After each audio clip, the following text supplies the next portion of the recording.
ओम शांति।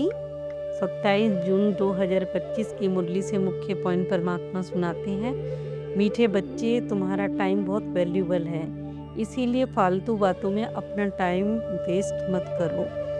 फिर कहा, बच्चे, जब तुम मनुष्य से देवता बनते हो तो फिर कोई भी आसुरी स्वभाव नहीं होना चाहिए। दूसरा, किसी पर भी क्रोध नहीं करना है। तीसरा, किसी को भी दुख नहीं देना है। कोई भी फालतू बात तो सुननी नहीं है, सुनानी भी नहीं है। ये बातें बाबा कहते हैं बाबा की श्रीमत है। फिर कहा, ज्ञान की बातों के सिवाय और कोई भी मुख से नहीं बात निकले। झरमुई झगमुन की बातें यानी फालतू की बातें नहीं सुननी भी ना सुनानी है। और मुख से सदैव बाबा कहते हैं रतनी निकालने हैं। रतन मतलब अच्छी बातें, पत्थर नहीं, बुरी बातें नहीं। फिर देखो, तुम बच्चों को सिंपल बैठना है। कहाँ भी बाबा कहते बैठो, कहाँ भी बैठ सकते हो, चाहे जंगल में बैठो, चाहे पहाड़ी पे बैठो, चाहे घर में या कुटिया में बैठो, कहाँ भी बाबा कहते बैठो, बैठ सकते हो। ऐसे ही बाबा कहते हैं जैसे ज्ञान लोगे ना तो उसके बाद ट्रांसफर हो जाओगे। तुम जानते हो मनुष्य भविष्य के लिए देवता बन रहे हो। हम कांटे से फूल, हमें हमारा बाबा बना रहा है। बाबा बागबान भी है तो माली भी है, क्योंकि वो हमारी देखभाल भी करते हैं ना, और वो मालिक भी हैं। हम परमात्मा को याद करने से 84 के चक्र फेरने से सतयुग में ट्रांसफर होते हैं। बस बुद्धि में रहे कि हमें लक्ष्मी नारायण जैसा बनना है। कुछ भी काम काज करो, चाहे तो रोटी बनाओ, चलो फिरो, उठो बैठो, बस परमात्मा की याद और श्रीमत रहे। देवता बनते हो तो फिर अपने में से असुरी स्वभाव तो निकालना होगा। ना तो क्रोध करना है, ना किसी को दुख देना है। बस याद, बाबा कहते हैं याद। संसार में तो देखो फालतू बातें बहुत है, उन्हें देखो सुनते ही बाबा कहते हैं हम नीचे गिर गए हैं, नीचे आ गए हैं। इसने बाबा कहते हैं ऐसा किया, वैसा किया, फलाना ये करता है। इसमें टाइम बाबा कहते हैं बिल्कुल अब बच्चे समय नहीं है, मत गवाओ। तुम्हारा टाइम बहुत इम्पोर्टेंट है। पढ़ाई से ही अपना कल्याण होगा और इससे ही पदवी पाएंगे। उस पद, बाबा कहते उस पढ़ाई यानी संसार की पढ़ाई में तो बहुत मेहनत करनी पड़ती है। इम्तिहान पास करने के लिए विलायत भी जाना पड़ता है। तुम्हें तो बाबा कहते परमात्मा कोई तकलीफ ही नहीं देते। कितनी युक्तियां तो बताता रहता हूँ, बाबा कहते। फिर देखो, श्रीमत पर भी चलना चाहिए। बाबा ने कहा कि हर घड़ी की हर एक की बीमारी देखो अलग अलग होती है, तो सर्जन भी अलग अलग होता है, ऑपरेशन करने वाला भी अलग होता है ना। तो बाबा कहते हैं सर्जन भी अलग होता है। देखो, बड़े बड़े आदमी होते हैं ना, तो उनके खास सर्जन होते हैं। तुम्हारा सर्जन तो देखो कितना बड़ा है, भगवान। हर बारी वही देखो तुम्हारी बीमारी का इलाज करता है। ये 5 विकारों की बात हो रही है।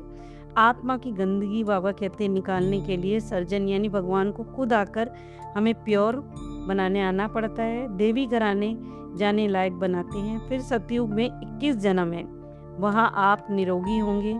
फिर तो देखो, बाबा कहते गांठ बांध लेनी चाहिए कि याद से ही विकारों पर जीत पानी है। भले शरीर तो रोगी बनता है, परंतु भोगती तो आत्मा ही है ना। फिर बाबा ने कहा कि बच्चों को प्रदर्शनी भी करते करते गला घुट जाता है। गला घुटने का मतलब जब प्रदर्शनी लगाते हैं ना, तो फिर भीड़ में सबको परमात्मा का परिचय ज्ञान समझाना पड़ता है, बताते हैं, तो गला जैसे सूख जाता है बताते बताते। फिर देखो, कई बच्चे के मन में तो बाबा कहते आता भी है कि सर्विस करते करते चले जाएंगे। कई ऐसे बच्चे भी होते हैं कि उनके माइंड में ये भी रहता है ऐसे करते करते हम तो ट्रांसफर हो जाएंगे। परमात्मा के पास प्रदर्शनी में लक्ष्मी नारायण का चित्र दिखाना चाहिए। ये देखो, A1 चित्र है। 5000 साल पहले लक्ष्मी नारायण का भी राज्य था, अथाह धन था, वहाँ पवित्रता, सुख, शांति सब थी। परंतु भक्ति मार्ग में लोगों ने समझा ही नहीं कि लाखों वर्ष कह दिया, मतलब यानी लाखों वर्ष सतयुग आने में फिर कैसे ये सब बातें याद आएंगी। सतयुग 1250 वर्ष का, इस युग ने ही राज्य किया 1250 वर्ष। अभी देखो, परमात्मा ने याद दिलाया कि राजयोग द्वारा तुमने ही सारे विश्व पर राज्य किया था। तुमने ही 84 जन्म लिए और तुम ही सूर्यवंशी थे, पुनर्जन्म लेते रहते हो। अब तुम्हें ही परमात्मा चढ़ती कला में ले जा रहे हैं। बोलते भी है ना कि चढ़ती कला तेरे भाणे सबका भला। अब देखो, पाकिस्तान में भी क्या हो रहा है ना। अब तुम बच्चे तो फिर जानते हो कि हाहाकार होगा। ये सब बाबा कहते हुआ तो फिर सबके मुंह से यही निकला ना, कि हे भगवान, हाय राम, ऐसे ही निकलते हैं ना शब्द। अब बाबा कहते क्या होगा, ये विनाश तो बहुत बड़ा विनाश है, धीरे धीरे विनाश होता जाएगा। अब ये किसी को भी पता नहीं है। ये लक्ष्मी नारायण का ही राज्य था। इन्हीं की बाबा कहते परमात्मा ने हिस्ट्री ज्योग्राफी हमें सुनाई है। ये बेहद, इस बेहद की दुनिया का विनाश तो होना ही है। यही स्पिरिचुअल नॉलेज स्पिरिचुअल फादर बैठकर हमें सुनाते हैं। दुनिया में तो फिर मनुष्य ही मनुष्य को पढ़ाते हैं, परंतु यहाँ हम आत्माओं को परमात्मा आप समान बना रहे हैं। अच्छा, फिर बाबा कहते अच्छा टीचर भी जरूर आप ही समान बनाएगा ना। जो अच्छा टीचर होता है वो कि इसकी कोशिश क्या होती है, बच्चा मेरे जैसा बन जाए। परमात्मा कहते डबल यानी 2 ताज पहनाता हूँ मैं। एक तो याद का ताज होता है, वो लाइट होता है, यानी वो पवित्रता का ताज होता है। और दूसरा ताज बाबा कहते 84 का चक्र, यानी चारों चक्रों में हम आए ना, तो बाबा कहते हैं कि वो चक्रवर्ती राजा यानी रतन जड़ित ताज मिलता है उससे। और फिर कर्म अकर्म के बारे में भी समझाया। सतयुग में तो कर्म अकर्म होता है, यानी जो भी काम करेंगे ना अच्छा ही होगा, क्योंकि वो है ही स्वर्ग। मेहनत तो फिर अभी करनी है। रावण राज्य में ये कर्म विकर्म होते हैं, यानी पुरानी दुनिया जिसमें देखो हमें रावण को जलाते हैं, क्योंकि देखो यहाँ है ही गंदगी, तो अच्छा भी करो तो भी बुरा हो जाता है, यानी कर्म ही विकर्म बन जाते हैं। कलाएं जब कम होती हैं तो उतरना ही पड़ता है। परमात्मा आकर भक्तों को फल देते हैं कि दुनिया में तो सब भक्त है, सतयुग में तो भक्त कोई होता ही नहीं। भक्ति कल्ट यहाँ है, वहाँ तो बाबा कहते ज्ञान की प्रारब्ध है, मतलब यहाँ ज्ञान लेकर विकारों को निकालना है, निकालने की मेहनत यही हम करते हैं, और वहाँ तो हमें सुख होता है, प्रारब्ध मिलती है। तो बाबा कहते देखो अपना सब कुछ गुप्त है, कोई लड़ाई आदि की बात नहीं, पराया राज्य है, इसमें परमात्मा और आत्मा दोनों ही गुप्त रीति से कार्य कर रहे हैं, क्योंकि दुनिया में पता नहीं है ना इस समय परमात्मा और आत्मा ही सारी ये बाबा के बच्चे क्या कर रहे हैं।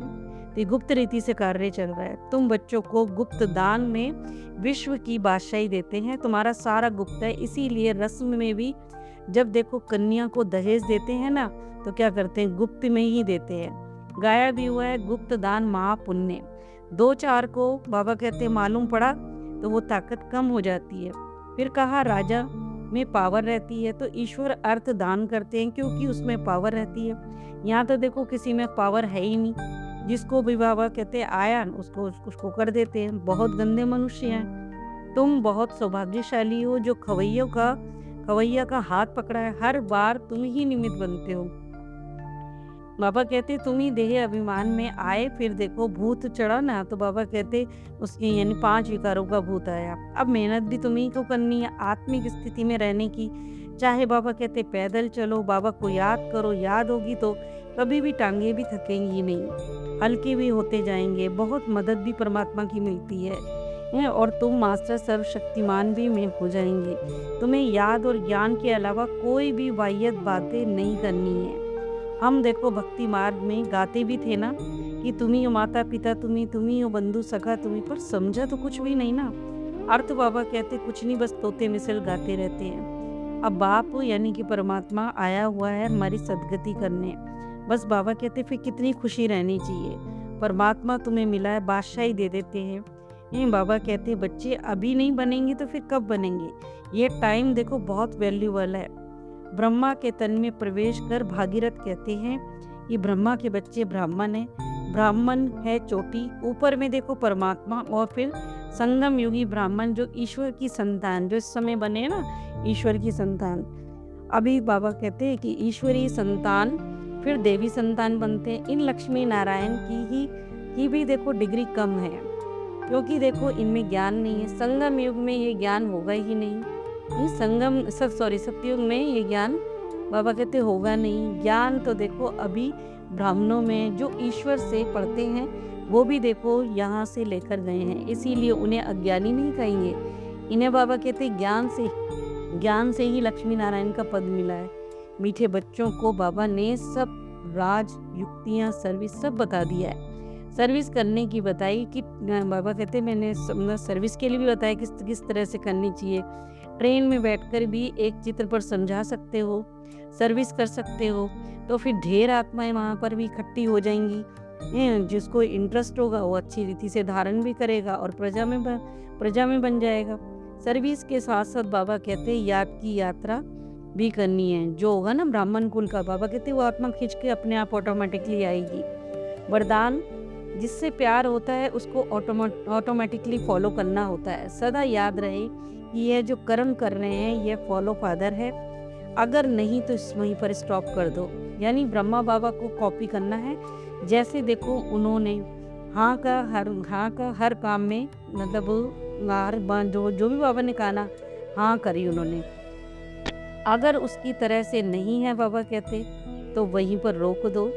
बाप को कॉपी करते बाप समान बनो। देखो जैसे कोई भी पेपर को कॉपी करना होता है तो क्या करते हैं, बीच में कार्बन पेपर लगा देते हैं ना, वैसे ही अटेंशन का पेपर डालो, है ना, हर कार्य में, तो फिर कॉपी हो जाएगी। यानी हर बात में अपने कर्मों पर सावधानी रखनी है, अपने को तीव्र पुरुषार्थी बनाना है। यह समय है शक्ति संपन्न बनने का।